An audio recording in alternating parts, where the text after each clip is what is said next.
Aujourd'hui, on va parler des effets des changements climatiques sur les macro-invertébrés benthiques. Peut-être qu'avant de commencer, on peut expliquer c'est quoi un macro-invertébré benthique. Bonne idée. Vous voulez savoir c'est quoi? C'est facile.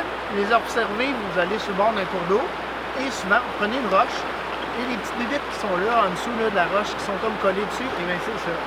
C'est des macro-invertébrés benthiques. Donc, qui vivent dans le fond des cours. Exactement. Les changements climatiques ont des effets sur les macros de deux façons. La température de l'eau qui augmente et le débit qui varie. Exactement. Donc, la température de l'eau a un effet sur tout le cycle de vie du macro, de la ponte des œufs jusqu'au stade adulte.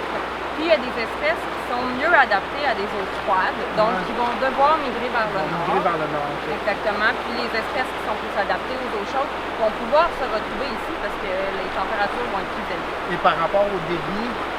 On a vu dans les dernières années, on verra encore plus des modifications importantes dans les débits des cours d'eau.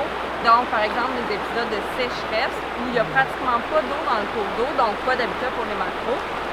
Puis, suivi de fortes pluies. Donc, les extrêmes, de super sèche à des grandes pluies. Oui. Puis là, lors des grandes pluies, ben, les macros vont être emportés par le courant. Ça va faire ruisseler beaucoup de pollution dans le cours d'eau. Il y a des espèces qui ne tolèrent pas bien la pollution, donc qui ne pourront juste plus être dans le cours. Il y a d'autres paramètres qui vont être affectés par les changements climatiques. À vous de suivre les prochaines capsules.